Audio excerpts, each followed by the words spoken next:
Like haven't been really attending the women's meeting that well.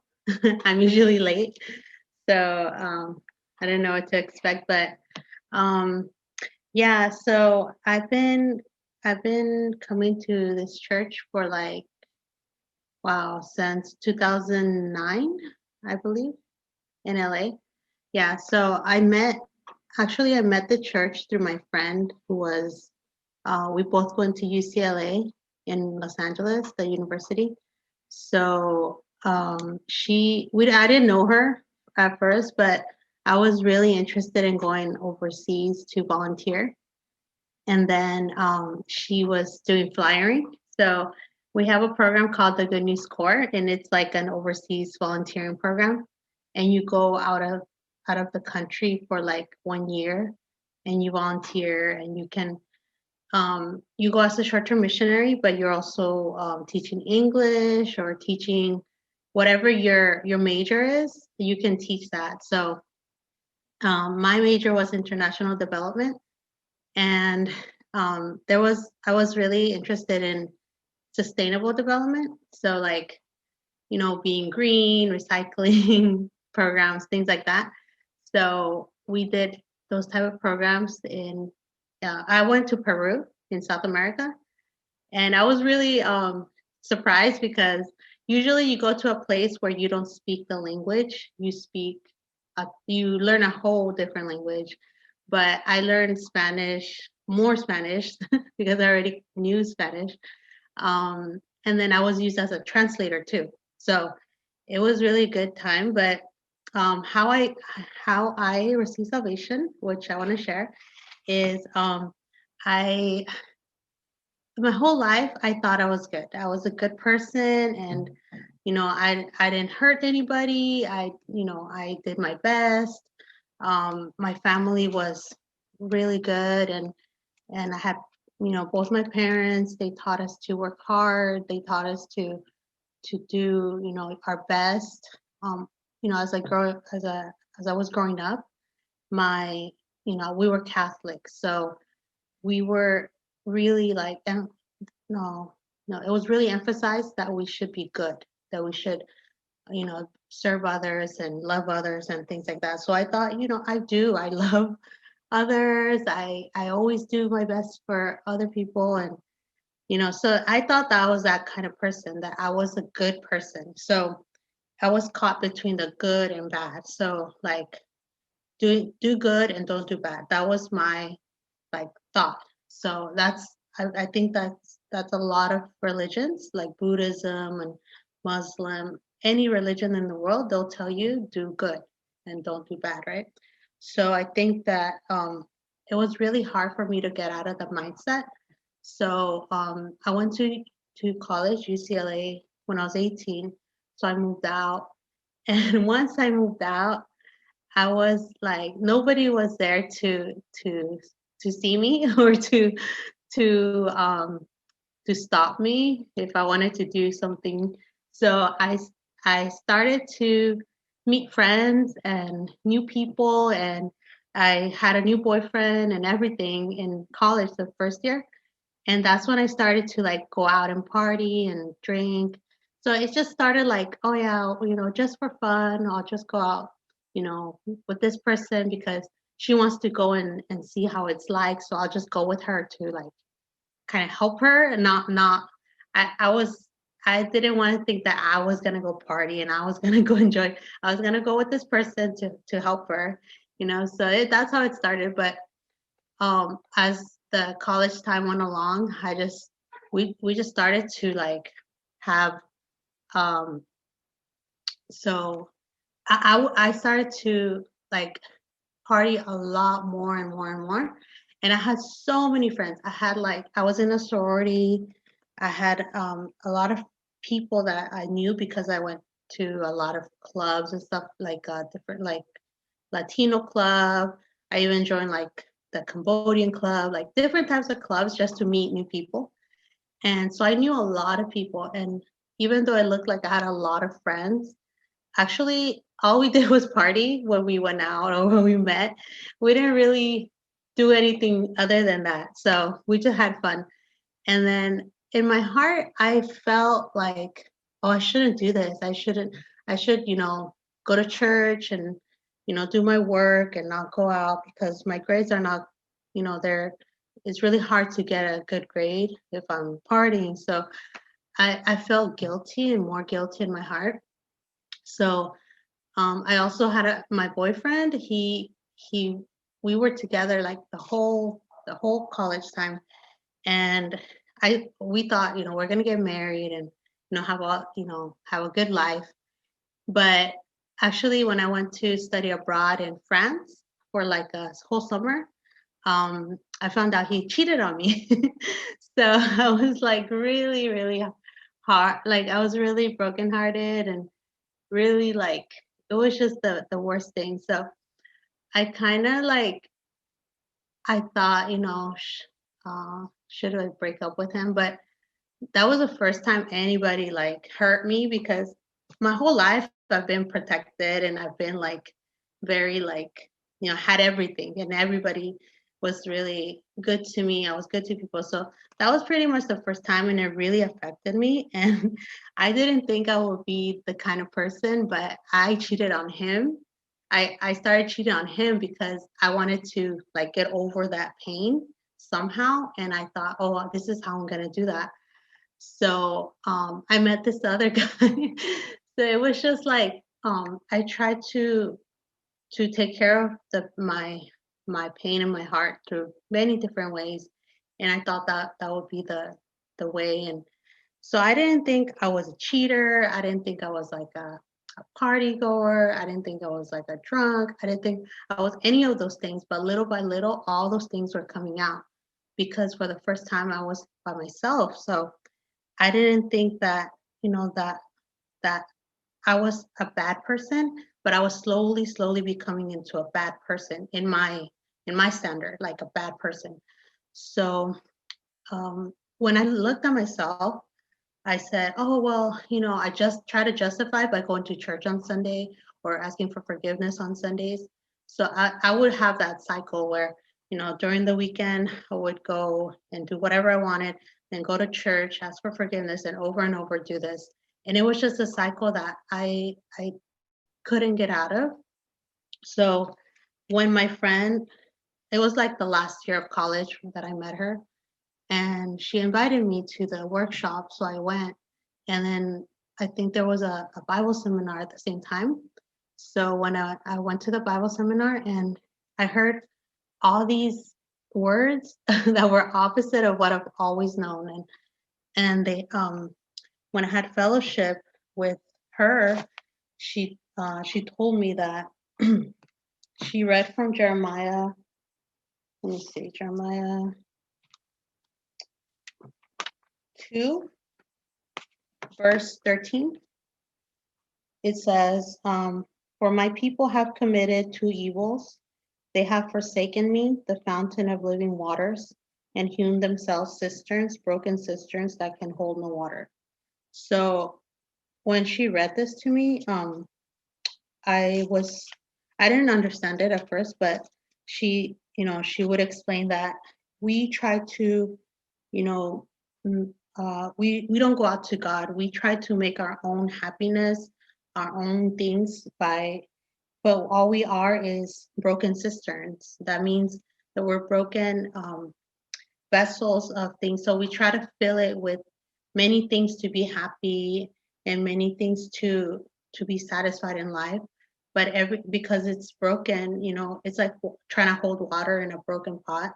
Like it will go through. It's only temporary. You'll feel fulfilled for like a bit, and then it'll go through because we are broken cisterns. So um, it says the first part, they have forsaken me, the fountain of living waters. And so we have forsaken God, who is the true living water, and we try to build happiness through our own broken cisterns. So when I read this, I was like, oh, that's why I can never find peace. I can never find happiness. I can never find fulfillment. Everything's just temporary, maybe a day, a week, a year, but it all, the end, I'm always empty. Like I kept feeling empty and empty. Like there was nothing that was, giving me peace.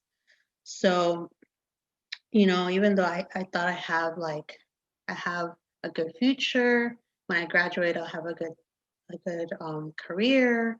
When I'll marry my boyfriend and he's gonna be a doctor and I'm gonna have a good life. So I thought I had all this planned out, but everything that I had was nothing. Like everything didn't bring me any hope or peace. So um I I felt like I was like a broken cistern trying to fill myself with all these things that never could bring peace. So she explained to me that when people are not happy, they'll try to find happiness through, like, for example, drinking or partying, because you know, because you're not happy, you're trying to get it. You're trying to acquire it somehow. And that's exactly how I was, because like I didn't have and even though everything was like nothing was bad in my life, but it was just like, I don't know, I was feeling more and more depressed, more and more empty. And it was just so like, it didn't make any sense because, I had everything outwardly, but there was no peace in my heart. And I started to feel like voices like, oh, you're sick. And I started to hear that, you're sick. And I was like, I'm not sick. I don't have anything, but in my mind, it started to feel like I don't want to eat. I don't want to, even if I eat, I'll get sick. So I didn't want to eat because of that. And then I started to just, it was really like weird. I would start dreaming and like that somebody was there talking to me, that I'm sick. And I always heard that. And I was just like, what's happening? Like, why? Like, I'm not sick. It's so weird. But there's a voice telling me that I'm sick. So I would tell my friend, and then she was like, yeah, Satan, when you are hearing the word of God and when you're about to um, receive salvation, or you're in that, in that atmosphere, you will hear the voice more and more, like trying to pull you away. And I was just so scared. I didn't want to believe the thoughts. I didn't want to get dragged by that thought. So she said, don't believe your thoughts and just hear the word of God. So when, and I would tell her, well, yeah, I'm a good person. God will save me because I'm a good person. Um, but when I told her about my other life, like I have a good, front, but then I also have a, sinny, I was a sinner some days and I was a good person some days. So she would try to explain more about Romans. In Romans, it talks about the law and works and about faith. So she told me that everybody in the world, um, there's no one righteous on their own. You cannot become righteous through the law. So as she read from Romans 3:10. And it says, as it is written, there is no one righteous, no, not one. There's no one who understands. There is no one who seeks after God. They have all turned aside. They have together become unprofitable. There's none that does good, no, not one. So when she read this to me, that included me. That included that I don't seek after God. I have turned aside. I have become unprofitable. There's no one who does good, no, not one. Even though I thought I do good, but in the Bible, it's telling me that there's nobody who does good. There's not one. So I had to either believe myself, who thinks I do good, or believe the Bible, the Word of God. So I have to make a decision. Do I believe that I'm good, or do I believe in the Bible that says there's no one who does good? So when I was faced with the Bible, with the Word of God, I couldn't deny the Word of God. I had to throw away my thought about myself and just believe the Word. So it kind of became like a relief that I wasn't good because I was always trying to be good, always trying to do good things. And that was kind of like it was very tiresome because I really cannot be good, but I tried and I tried. And then she read verse 20 where it says, therefore by the deeds of the law, no flesh will be justified in his sight, for by the law is the knowledge of sin. So she told me that I can never be justified through my deeds, because the purpose of the law is not to justify yourself, but to acknowledge that you have sinned, that you are a sinner. So I started to realize that I'm a sinner, because even though I did I did bad things, but I still thought myself to be a good person because of everything I had done in my whole life. But through the word, I always realized, oh, I can never be justified through my own works. And she also read, I think we all know this one, Genesis 6:5. Then the Lord saw that the wickedness of man was great in the earth, and that every intent of the thoughts of his heart was only evil continually. And when she told me we were only evil continually, I I couldn't deny. Like I thought, yeah, sometimes I'm good, sometimes bad, but the Bible is telling me that I'm only evil, I'm only bad, I'm only evil continually, 100%. No matter what I did, because of the sin in my heart, I was only evil continually. That's how God saw me. So I started to become like, oh my God, like what can I do then to go to heaven? Like there's nothing I can do. So I was really thankful that I think last time we read the verse, chapter 5 in Romans, verse 19. I think, and I talked a little bit last time also about this verse that I received salvation. Um, Romans 5:19 that says, For as by one man's disobedience many were made sinners, so also by one man's obedience many will be made righteous. So when when she told me there's nothing about you in your salvation, it's Adam, uh, we became sinners, and then the Jesus, we became righteous. There's nothing in there about you. You don't matter in this salvation. Whether you did bad, whether you did good, you are, you were made sinner automatically. You didn't even have any say in it. You have no opinion. You have no role in this, that you became a sinner. And then you also had no role in becoming righteous through Jesus. So actually, there has nothing to do with what you did, good or bad. There's nothing that you did that you could not avoid becoming a sinner or avoid receiving salvation. So when I realized my salvation through this verse, I was like, yeah, we do not matter, because Adam, um, we became sinners, and by Jesus we became righteous. And if this is a fact, this happened, if I believe, I'll become righteous. If I don't believe, this is true no matter what.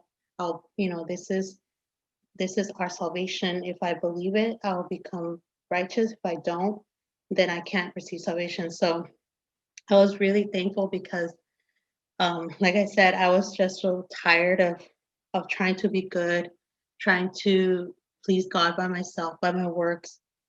And it was just such a relief to know that I'm evil. I think I'm evil continually. It was like, oh, I'm evil. Like I don't have to try to be good because Jesus already did it. Jesus already made me righteous. If I believe I'm evil or I have sin, if I believe that I still have sin, then that's evil. That's a sin because um, where does it say where that um, who he I forgot the sorry. There was a verse that says anything that's not from faith. Yeah, everything that's not for faith is sin. So my sin would be not believing the word of God. So the word of God is telling me, hey, you were sinner because of Adam, but you are righteous because of Jesus. So if I believe this, that's my faith, and then I can go to heaven. whether I did good, whether I did bad. So I was just that day, I think I realized this is what's happiness because God is trying to tell me, hey, Bernice, stop trying to do work, stop trying to do work. Because the more I try to do works, the more I fell into bad, bad things. And I tried to do better, but I felt worse. So I felt worse and worse into sin. So when I realized the law is for me to realize my sin, then that law has no more power on me. So yeah, this is the verse that I became righteous, and I'm really thankful that my friend gave me that flyer on campus. So I hope that uh, you guys also, I know that Simona already testified that she believes that she has no sin. And that's because not that we stopped sinning or that we did something, but because Jesus already finished our sin. Jesus already took our sin away. And all we have to do is believe that we're righteous, and not look at ourselves, not look at what we do, not look at my action, but just look um, at what Jesus did. And the other day, the pastor was talking, my Orange County pastor was talking about that we are grafted from the wild olive tree into the holy um, olive tree. So our root is no longer me, but my root is now it is Jesus. So when we look at ourselves, when we look at our life, don't look at the branch, don't look at myself, but look at the root. So when I see that, I'm so hopeful because I'm just a branch. I don't have to do anything. I just have to see what the root is doing, and then just focus on that, and then the root will do all the work and bring me all the fruit, all the things, good things in my life will be coming from the root.